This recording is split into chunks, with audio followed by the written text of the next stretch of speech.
Bueno chicos, sean bienvenidos a un nuevo video.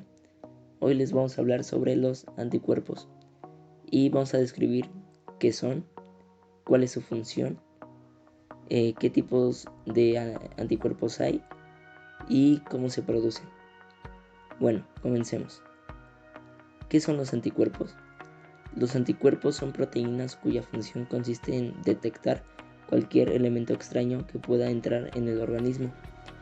Normalmente detectan partes concretas de estos elementos, por ejemplo, las proteínas de la superficie bacteriana o vírica, lo que se denomina como un antígeno.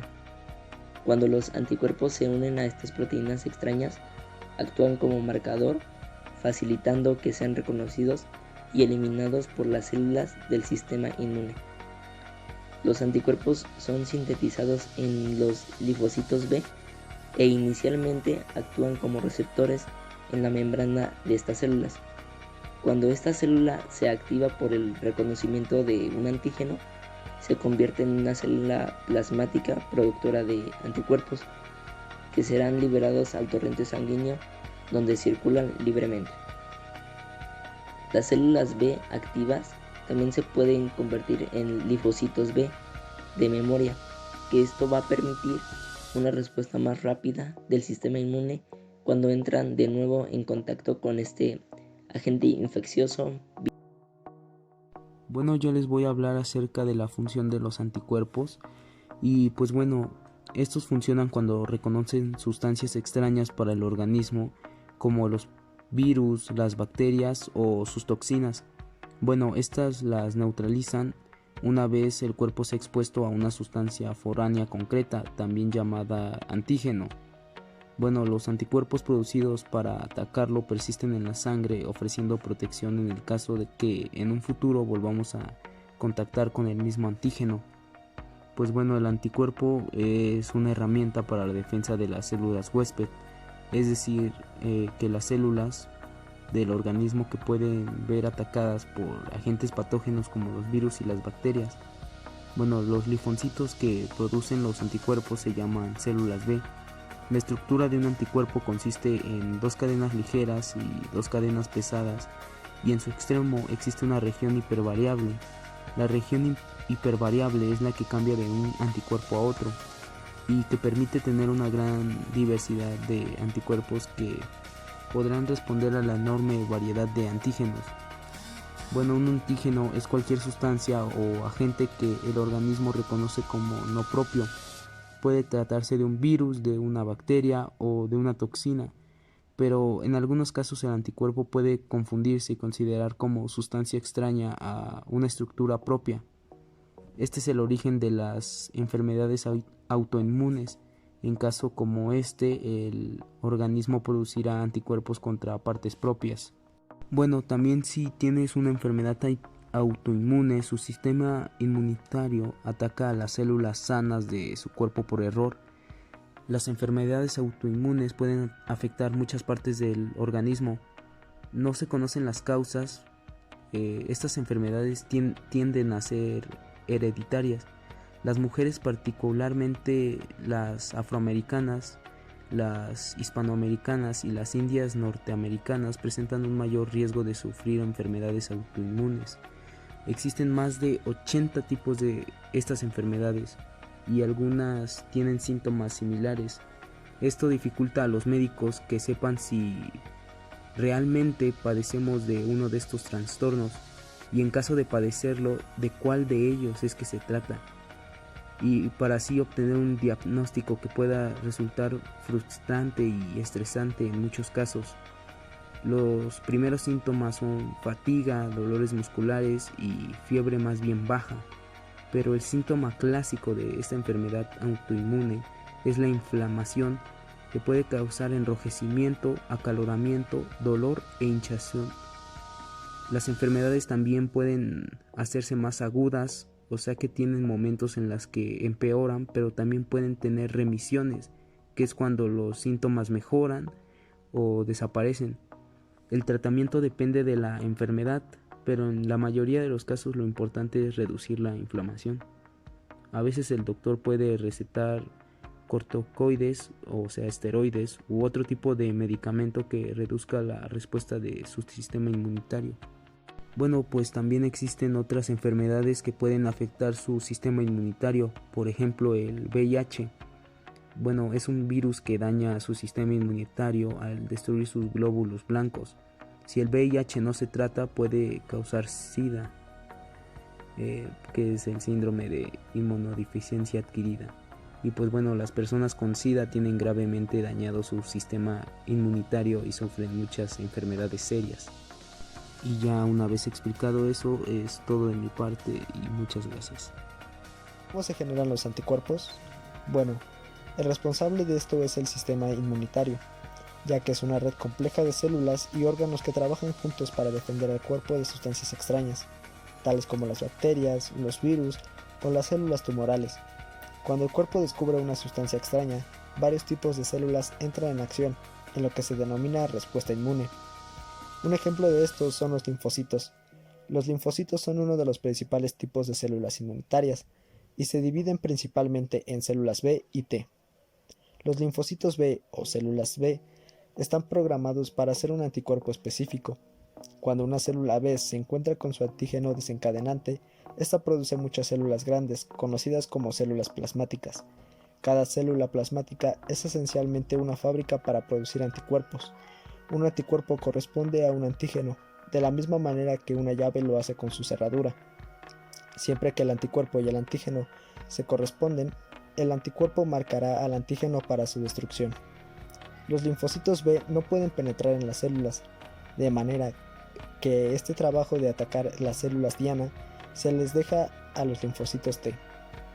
Los linfocitos T o células T contribuyen a las defensas inmunitarias de dos formas principales. Algunos dirigen y regulan las respuestas inmunes, cuando son estimulados por el material antigénico presentado por los macrófagos. Las células T forman linfocinas que alertan a otras células. Otros linfocitos T pueden destruir células diana al entrar en contacto con ellas. Macrófagos. Es la primera célula en reconocer y envolver sustancias extrañas. Descomponen estas sustancias y presentan las proteínas más pequeñas a los linfocitos. Los macrófagos también pueden producir sustancias llamadas citocinas que ayudan a regular la actividad de los linfocitos. Células dendríticas. Las células dendríticas se conocen como el tipo de célula más eficiente en la presentación de antígenos y tienen la capacidad de interactuar con las células T e iniciar una respuesta inmune. Las células dendríticas están recibiendo cada vez más atención científica y clínica debido a su función clave en la respuesta inmune y su uso posible en las vacunas antitumorales. Leucocitos. Hay diferentes tipos de leucocitos que forman parte de la respuesta inmune. Los granulocitos neutrófilos son las células inmunitarias más comunes del cuerpo. En una infección, su número aumenta rápidamente. Son los principales componentes del pus y se encuentran alrededor de las inflamaciones más comunes. Su función es ingerir y destruir el material extraño. Los basófilos y eosinófilos son leucocitos que contienen grandes cantidades de gránulos dentro de la célula. Estos interactúan con determinación de materiales extraños. Un aumento de su actividad puede provocar una reacción alérgica. Bueno, ahora los dejaré con mi compañera Cassandra. Tipos de anticuerpos del cuerpo humano. Existen muy diversas modalidades de anticuerpos y cada una de ellas tiene varios tipos. Esta gran diversidad de anticuerpos humanos permite al sistema inmunitario reconocer una gran cantidad de antígenos.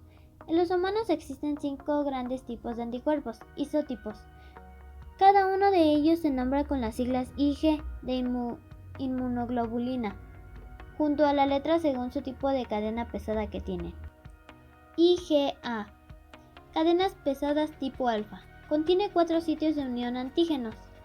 Tienen 2 subtipos estructurales, el IgA1 y el IgA2. Es característico de las mucosas, donde cumple una función inmune contra las infecciones, como el tracto respiratorio y digestivo, así como en secreciones, como la leche materna, lágrimas y saliva. IgD, cadenas pesadas tipo delta.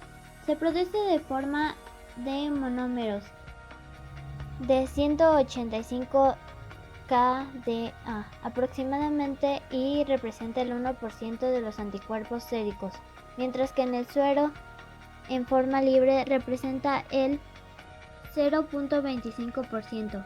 Si bien se desconoce su función específica, se cree que podría estar relacionada con la activación y diferenciación de los linfocitos B en los plasmocitos, así como en la activación de mastocitos y basófilos. IgE, cadenas pesadas tipo delta epsilon. Se produce en forma de monómeros de 200 KDA aproximadamente. Es un anticuerpo poco frecuente que representa solamente el 0.2% de las inmunoglobulinas séricas y se encuentra generalmente en las mucosas del sistema intestinal y respiratorio, ofreciendo una protección inmunitaria especialmente frente a los gusanos parásitos. IgG, cadenas pesadas tipo delta gamma. Se produce en forma de monómeros con un peso molecular de 150 kDa aproximadamente. Es el anticuerpo más abundante en la sangre y en el fluido extracelular. Existen varios tipos de IgG, IgG1, IgG2, IgG3 e IgG4, siendo el más común el IgG1. Estos anticuerpos protegen a casi todos los órganos y tejidos de los agentes patógenos. IgM, cadenas pesadas tipo mu. En el cuerpo humano es el anticuerpo más grande, pues su forma libre mayor es un pentámero que puede superar los 900 kDa de peso molecular. El IgM es el tipo de anticuerpo que produce la respuesta más rápida ante un agente patógeno. Por ello es considerado el anticuerpo primordial en la respuesta primaria humoral.